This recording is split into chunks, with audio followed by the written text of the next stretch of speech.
समाज विज्ञान के जुड़े हुए साथियों के साथ एक परिचर्चा का मैंने आयोजन किया। उस परिचर्चा के आधार पर हिंदुस्तान टाइम्स ने एक रिपोर्ट दर्ज करने का काम किया, अखबार में छापने का काम किया। मैं 19 नवंबर की उस रिपोर्ट में सरकार के द्वारा जो जवाब दिया गया, मुझे इसकी उम्मीद नहीं थी। नोरमा ग्रुप, जो सोचता है वो करता है। आपके अपने सपनों का आशियाना। एक तरफ जहां सभी 4 सीटों के चुनाव परिणाम का इंतजार कर रहे हैं और इसके ताने बाने बुने जाने लगे हैं कि 2025 के चुनाव में क्या होगा, तो वहीं आपको बताएं कि रामगढ़ में जगतानंद सिंह के पुत्र और सुधाकर सिंह के भाई चुनाव लड़ रहे हैं। इसको लेकर के भी सुधाकर सिंह ने चुनाव से ठीक पहले बहुत सारे ऐसे बयान दिए थे जिन बयानों को लेकर के हंगामा मचा था। अब परिणाम आने से ठीक 48 घंटे पहले सुधाकर सिंह ने एक और बयान दिया है। वो खुद सोशल मीडिया पर आकर के उन्होंने जो बातें कही है वो भारी विस्फोट करेगा।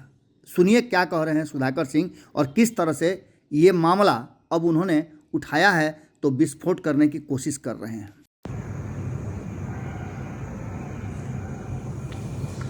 मीडिया के सभी साथियों एवं बिहार के सभी किसान भाइयों, फेसबुक लाइव पर जुड़ने के लिए आप सभी को मैं धन्यवाद दे रहा हूँ। बिहार में बड़े पैमाने पर बिहार सरकार के द्वारा खाता खिसरा लॉक करने की सूचना और साक्ष्य पर्याप्त संख्या में मेरे पास आया हुआ था, जिसके आधार पर हमने 16 नवंबर को पटना में किसान प्रतिनिधियों एवं अधिवक्ता, वरिष्ठ अधिवक्ता और समाज विज्ञान के जुड़े हुए साथियों के साथ एक परिचर्चा का मैंने आयोजन किया। उस परिचर्चा के आधार पर हिंदुस्तान टाइम्स ने एक रिपोर्ट दर्ज करने का काम किया, अखबार में छापने का काम किया 19 नवंबर को। मैं 19 नवंबर की उस रिपोर्ट में सरकार के द्वारा जो जवाब दिया गया, मुझे इसकी उम्मीद नहीं थी। जो भू राजस्व को देखने वाले पदाधिकारी दीपक कुमार सिंह के द्वारा कहा गया कि हम बिहार में जो भी खाता और खिसरा को हमने जो लॉक किया है वह 90 दिन की नोटिस के बाद किया है, यह 100% असत्य है। मैं इस दावे को चुनौती देता हूं कि अगर दीपक कुमार सिंह राजस्व विभाग के जो सचिव पूरे बिहार में अगर जितना खाता खिसरा लॉक हुआ है उसका 5% भी अगर नोटिस अगर उपलब्ध करा देंगे, अगर 5% नहीं करा सकते हैं तो 1% भी नोटिस अगर उपलब्ध करा दें तो मैं चुनौती देता हूं इस बात को लेकर के कि सरकार, बिहार की सरकार जनता के सामने इस साक्ष्य को प्रस्तुत करे, मीडिया के जरिए बिहार के किसानों और सिविल सोसाइटी के लोगों को गुमराह करने का काम नहीं करे। जहां तक मेरी जानकारी है, मैं ऑन द रिकॉर्ड बता रहा हूं कि जिस व्यक्ति को खाता और खिसरा के लॉक होने की जब सूचना नहीं है तो वह व्यक्ति अपील में सरकार के पास कैसे जाएगा। जो 90 दिन का जो लॉकिंग पीरियड बताया जा रहा है अपील करने का, सबसे आश्चर्यजनक है किसानों को मालूम भी नहीं, बिहार के किसानों को, कि हमारे खाता खिसरा को लॉक कर दिया गया है। उन परिस्थितियों में कोई किसान कैसे अपील कर सकता है और इस आधार पर सरकार यह कहेगी कि आप अपील में नहीं आए इसीलिए आपका जमीन, सभी जो जमीन है वो सरकारी जमीन के रूप में हम उसको तब्दील कर दिए, उसकी जमाबंदी बिहार सरकार के नाम से दर्ज कर दी है। दूसरी बात मैं कहना चाहता हूं कि किसी भी किसान के खाता खिसरा को लॉक करने का अधिकार सरकारी कर्मचारी को नहीं दिया गया है। केशवानंद भारती बनाम केरल सरकार के एक महत्वपूर्ण फैसले में तय हुआ था कि कोई भी संपत्ति का अधिकार का निर्धारण, जिसको हम टाइटल बोलते हैं, वह अधिकार सरकार के पास नहीं होगा बल्कि न्यायपालिका के पास होगा। आखिर बिहार की सरकार ने बिहार के 20-25 लाख एकड़ जमीन लाखों किसानों को किस सुनवाई के जरिए, किस न्यायपालिका के किस वाद संख्या के जरिए ऐसे किसानों का खाता खिसरा लॉक करने का काम किया जिसकी कोई साक्ष्य इस बिहार में नहीं है, ना ही किसी किसान को जानकारी है। जो हालत पैदा हुई है पूरे बिहार के भीतर मैं बात कर रहा हूं, कोई खास एक जिला की मैं बात नहीं, इमरजेंसी से भी बदतर स्थिति पैदा हो गया। जब किसान अपनी जमीन को जाकर के कहीं मार्केट करने के लिए या बेटे बेटी की शादी के लिए या इलाज के लिए जब जमीन बेचने जा रहा है तो वहां पर रजिस्ट्री ऑफिस में उस खाता खेसरा को लॉक दिखाया जा रहा है गैरकानूनी तरीके से, बिना नोटिस। और वो घबराहट में ये नहीं समझ पा रहा है किसान कि हमको अपील में कहा जाना चाहिए। सबसे महत्वपूर्ण बात यह है कि अपील अगर सरकारी अधिकारी के पास करना हो तो वहां सुनवाई कैसे हो सकती है? एक लोकतंत्र में, या हम मानते हैं कि न्यायिक प्रणाली में विधायिका, कार्यपालिका और न्यायपालिका का सेपरेशन ऑफ पावर के जरिए अधिकार दिए गए हैं। सरकार के खिलाफ सरकार के पदाधिकारी के यहाँ कोई अपील का औचित्य नहीं रह जाता। इसीलिए कहा गया था कि हमारे जो भी चैलेंज होंगे वह हमारे मुंसफ कोर्ट में चैलेंज होंगे। आज सरकार कह रही है कि न्यायपालिका आप नहीं जा सकते, हम ही आपके न्यायाधिकारी नहीं है। जो सरकारी खाता खेसरा को लॉक किया है उससे न्याय की उम्मीद करना बेमानी है, और दुनिया में कहीं ऐसा नहीं देखा गया जिस तरह की बात यहाँ की जा रही है। आखिर क्यों जमीन को खाता खेसरा के तौर पे लॉक करने की बात चल रही है? एक महत्वपूर्ण सवाल हम लोग के सामने है।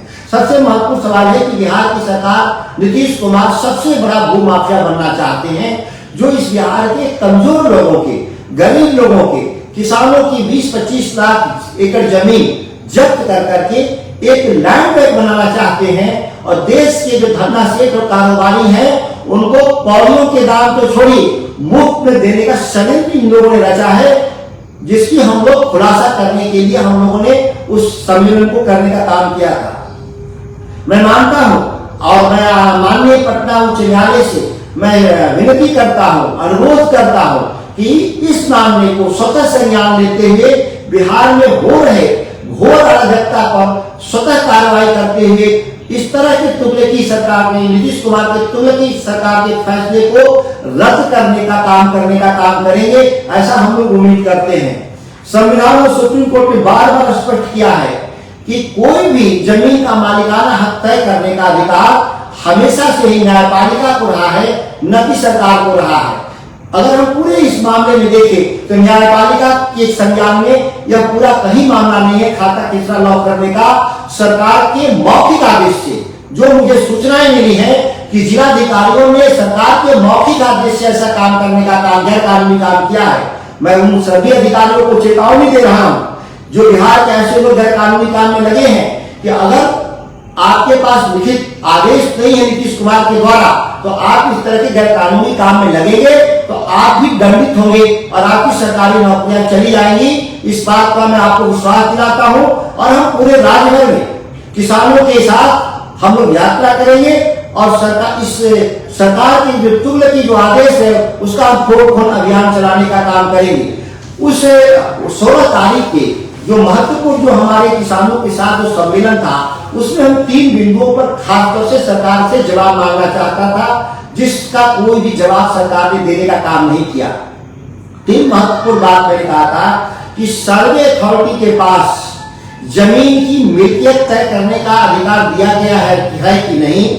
दूसरा हमारा सवाल था कि जमीन के किस्म का निर्धारण करने का अधिकार दिया गया था कि नहीं। और तीसरी बात, अपील का अधिकार जो शुरू से ही ट्रायल और सेशन कोर्ट के जरिए था, जिसमें एविडेंस टेस्ट करने के लिए बकायदा इनबिल्ट उसकी ताकत होती है। आप जो सर्वे अथॉरिटी को कर रहे हैं, सर्वे अथॉरिटी के द्वारा पास किए गए आदेश को आप सीधे कर रहे हैं कि उच्च न्यायालय जाना होगा। सभी लोग को मालूम है, देश के जो भी कानून के समझदार लोग हैं, कि माननीय हाई कोर्ट और सुप्रीम कोर्ट अपील कोर्ट है, न कि वह ट्रायल और सेशन कोर्ट है। और बिना ट्रायल और सेशन का कोई भी एविडेंस टेस्ट करने का कोई तरीका नहीं है। परिणाम क्या निकलेगा कि जमीन सर्वे के बाद बिहार जैसे राज्य में कम से कम केसों की सुनवाई में 300 साल से ज्यादा लगेंगे।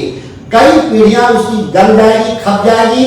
यह बिहार में किसानों के साथ सबसे बड़ा धोखाधड़ी का तरीका सरकार ने जो इजाद किया है वो भूमि सर्वेक्षण है। इसीलिए सभी साथियों से और बिहार के किसानों से और बुद्धिजीवी और मीडिया के बंधुओं से अपील है कि इस मामले की गंभीरता से देखते हुए आप जनपक्षीय भाव से इस मामले को देखने का काम करेंगे। मैं सभी लोगों को मैं नमस्कार कर रहा हूं।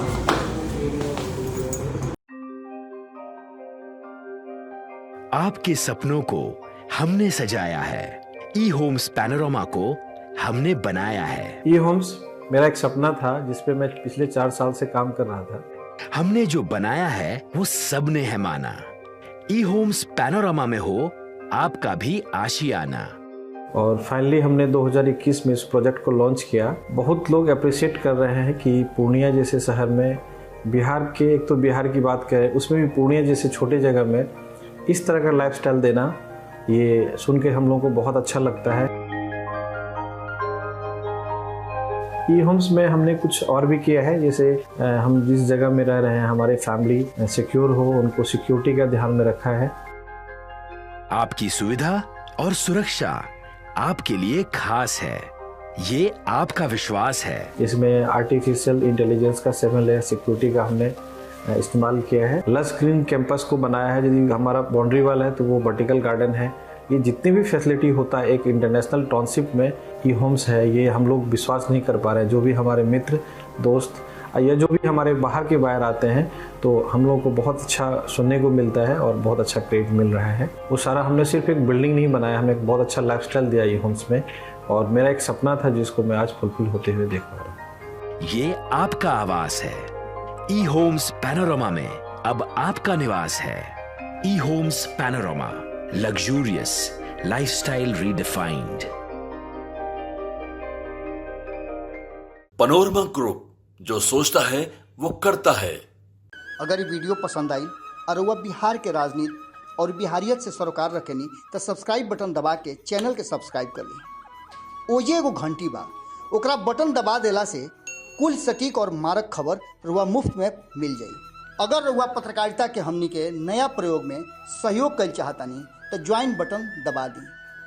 पेटीएम नंबर नोट कर ली 9386 816 700। धन्यवाद।